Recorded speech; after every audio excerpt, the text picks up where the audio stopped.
When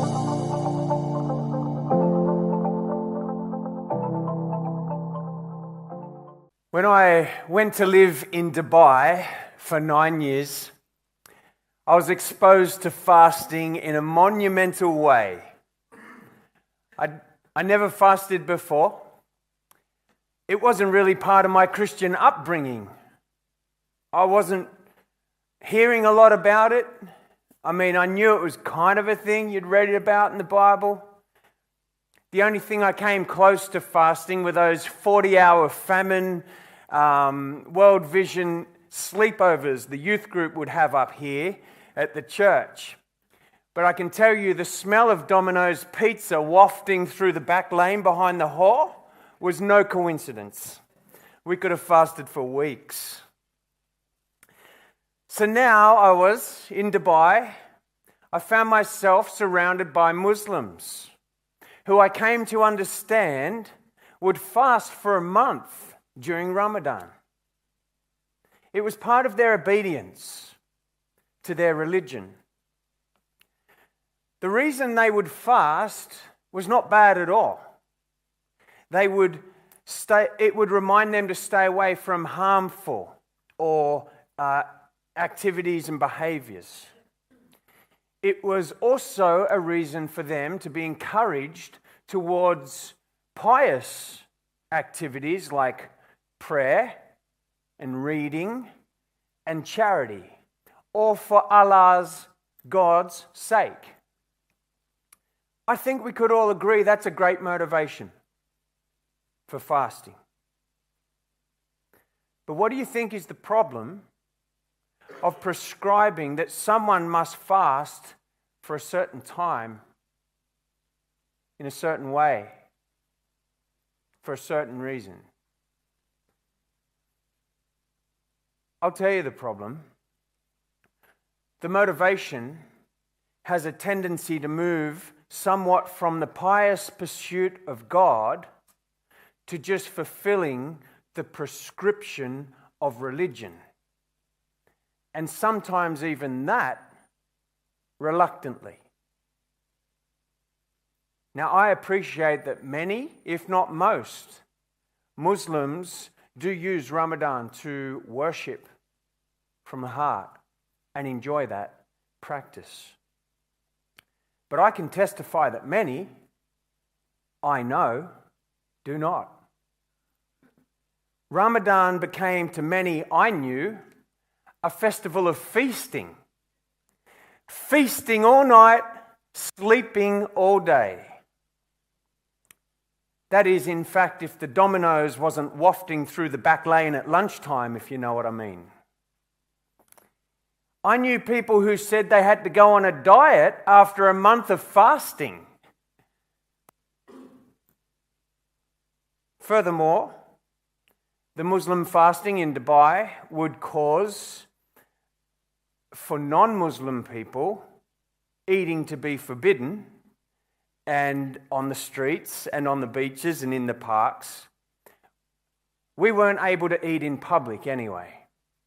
We would discover that when the police would show up, and you'd often laugh at tourists that you'd see eating during Ramadan. You go, watch this. This will be good. Restaurants and eateries would block out their windows if they chose to be open at all, turning into Prohibition era-like speakeasy bars where Christians and co could get clandestine cuisine. It was made known loud and clear, fasting is the feature of this month. And I remember thinking, well, thank God I don't have to do that. I was free.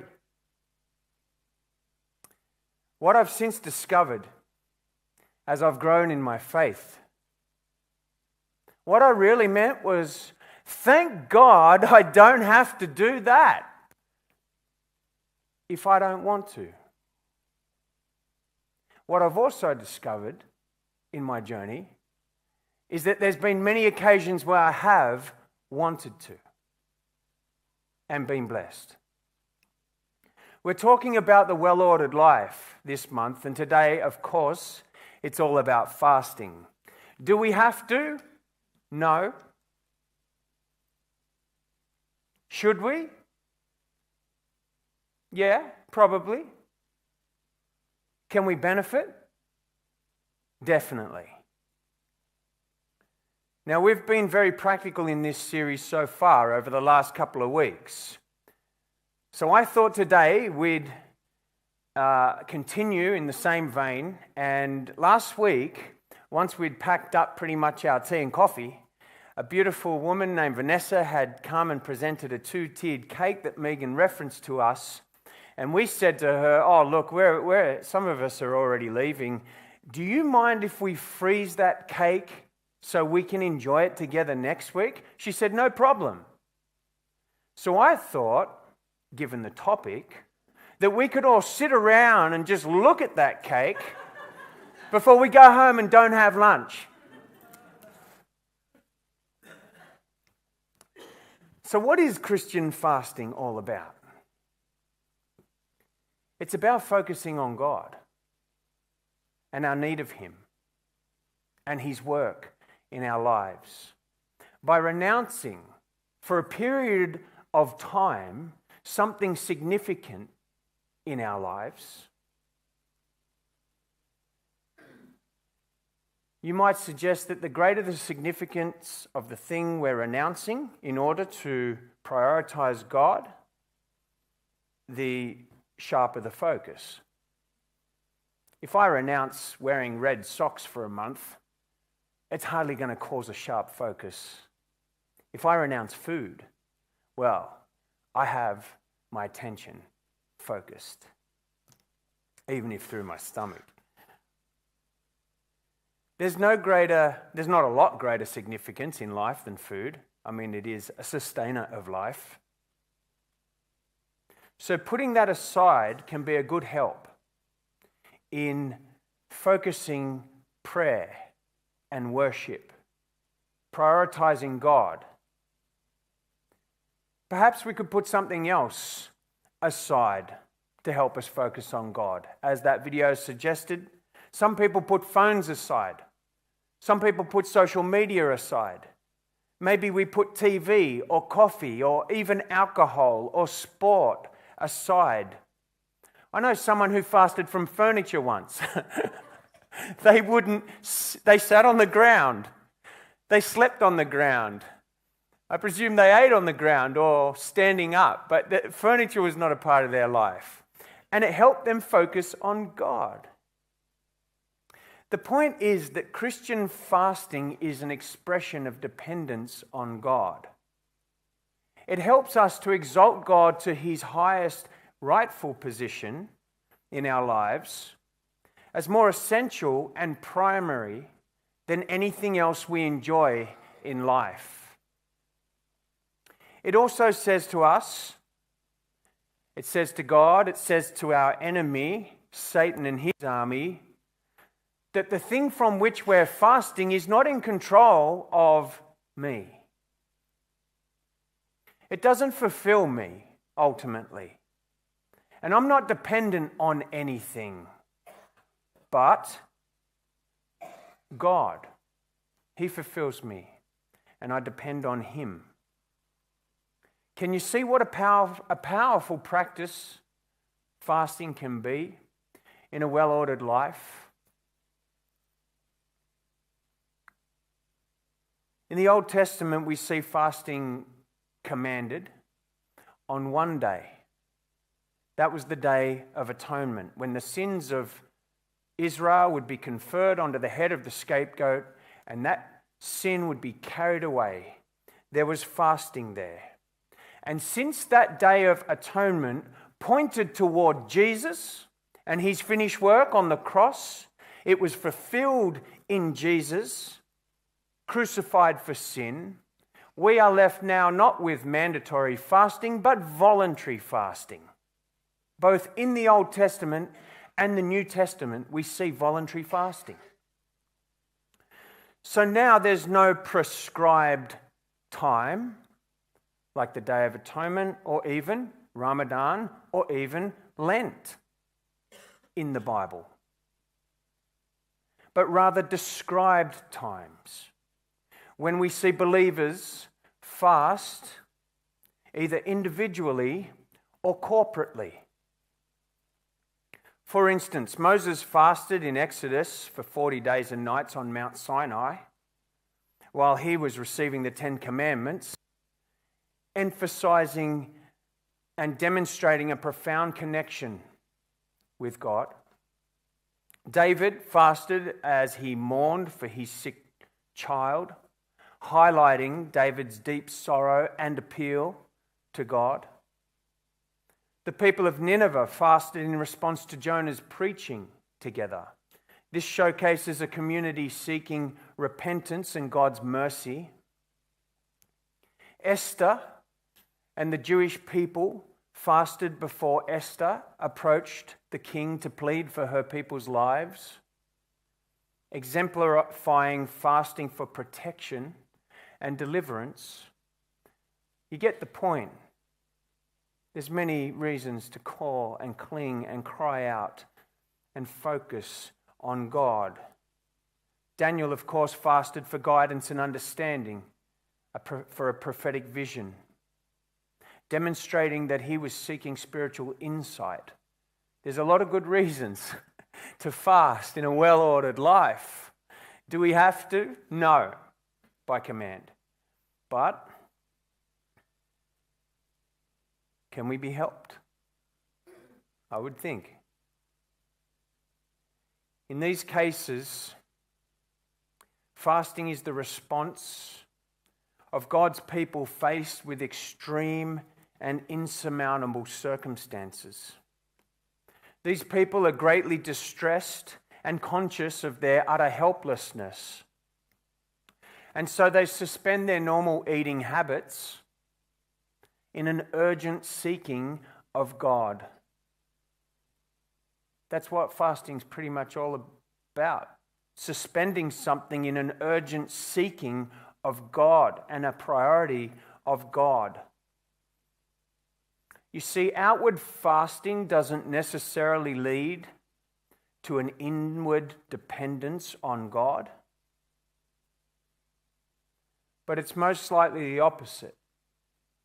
That an inward sense of an urgent dependence on God will lead us to outward fasting.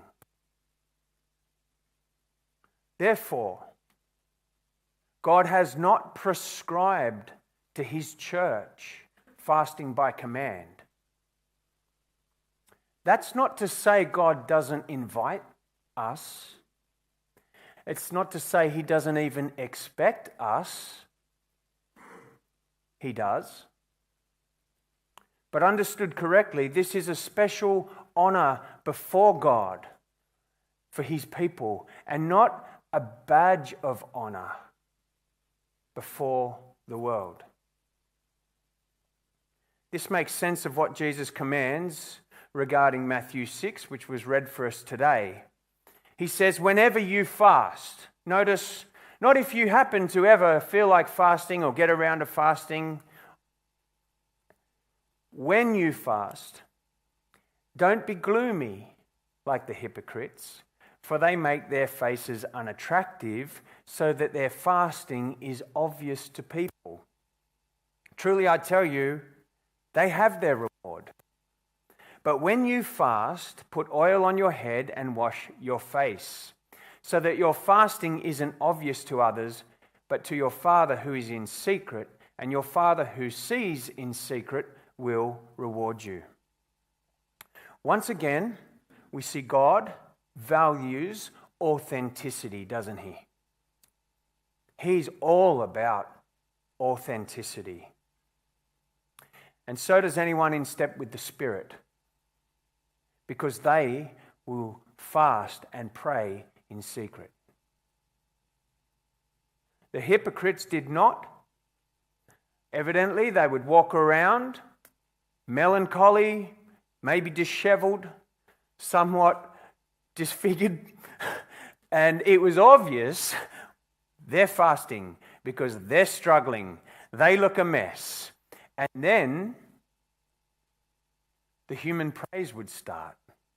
How pious, how religious, How devoted. What an example.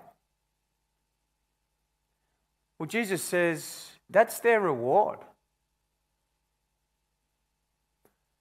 Implication, we should not expect another reward laid up as treasure in heaven. They've wanted human praise. The receipt of human praise is their reward paid in full.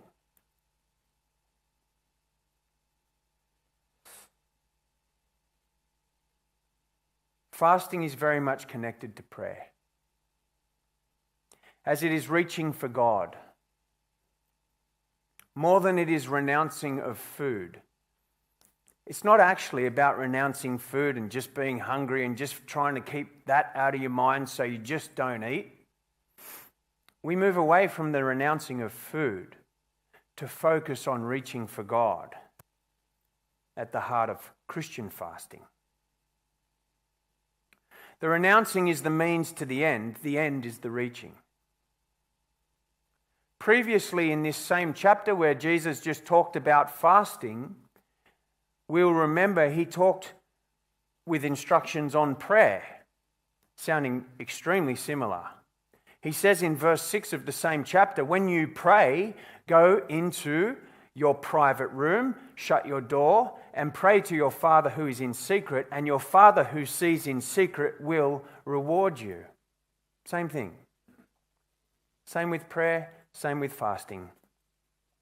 You see, it's a precious and intimate thing to do, to go into communion with God behind closed doors in prayer and fasting.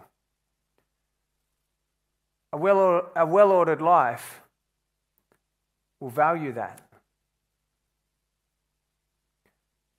We're free to do it. We're free to fast. And my encouragement is, if you want to, do. Does it mean absolutely no one can know about that? Not necessarily. There are examples of corporate fasting. Sometimes it's a nice thing to do together. It's an encouraging thing to bond together in the Spirit, fasting, reaching to God together. We read in Acts 13, the church in Antioch, there were prophets and teachers, Barnabas, Simeon, who was called Niger, Lucius of Cyrene, Manaen, a close friend of Herod the Tetrarch, and Saul. As they, that group, were worshipping the Lord and fasting, the Holy Spirit said, set apart for me Barnabas and Saul for the work to which I have called them. Then after they, that group, had fasted, prayed, and laid hands on them, they sent them off. So there is an example of people knowing they're all fasting together and together seeking and crying out for direction from God. We may fast corporately, we may fast individually. The key is that we fast authentically. In terms of Christian fasting, there's so much other kind of fasting, right? The internet's full of intermittent fasting and other fasting and dietary stuff and well-being stuff, and we're talking about Christian, spiritual, reaching for God fasting in a well-ordered spiritual life. The people of Israel fasted together. The apostles fasted together. And in times past, the church has often fasted together. As long as we essentially seek God, there is no harm if others discover we are fasting, especially if they're doing it beside us. Whatever we do, when we fast, we do it humbly before God. As C.S. Lewis said, fasting asserts the will against the appetite, the reward being self-mastery, and the danger, pride. Such a danger. Pride. Maybe we should cut our fast short just so we can kill pride. Maybe we better make sure we don't set a record fasting, lest we be proud. As I've considered my experience in fasting, I came across a passage this week, actually, in my daily readings that seemed to encapsulate my experience. As I read it, it's not about fasting, but as I read it, I thought, that's what it's like when I fast. Elijah was in a crisis. He'd seen the power of the Lord mightily at Mount Carmel, defeating the prophets of Baal. God had miraculously delivered him and vindicated him.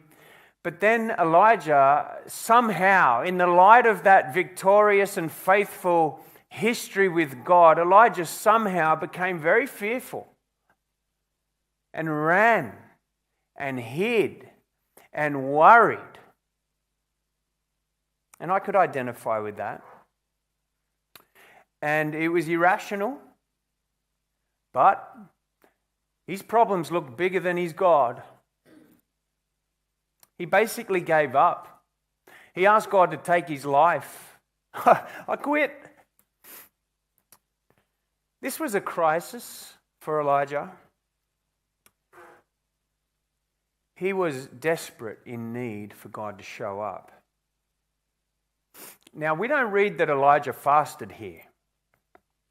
But the way God showed up was reminiscent of times that I personally have experienced God when I've fasted. When Elijah was hidden in a cave after running and for 40 days traveling, he went into a cave. God came to him and said, and we read this in 1 Kings 19, God said to Elijah, "Go out and stand on the mountain in the Lord's presence." At that moment, the Lord passed by, and a great and mighty wind was tearing at the mountains and was shattering cliffs before the Lord. But the Lord was not in the wind. After the wind, there was an earthquake, but the Lord was not in the earthquake.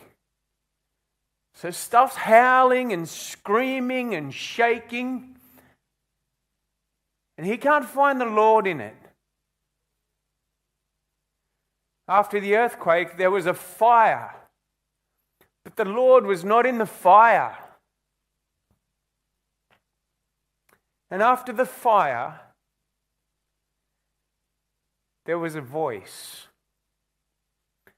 a soft whisper. God has spoken to me many times in a soft whisper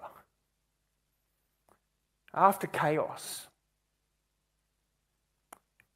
And I got there, I believe he took me there as a gift for putting him first, for sitting with him, for reaching for him by letting go of all else. At that point, that intimacy, that privacy, that journey to a still small voice of God can sometimes be born out of despair, sometimes fear, sometimes desperate hunger. Not for food, but for God. It's demonstrated and brought into focus with the renunciation of food and anything else that captures me, my attention and my affections. But it's a precious encounter when the world dims and God shines. Fasting is a beautiful thing, and we're free to do it if we want to. We're invited into it. It's a well-ordered life that reaches for God. Anyhow, this is one good way how. Fasting is not a way to appear more spiritual than others. It is to present as totally dependent before God. And yes, we can even do it together. Fasting is not a way to get God to do what we want. In fact, I would suggest fasting is a declaration that we want God to do what He wants. To be exalted as higher than anything else in our lives. To be our food, to be our drink, to be our God. And we, His people, totally satisfied in Him. So, we may receive the invitation.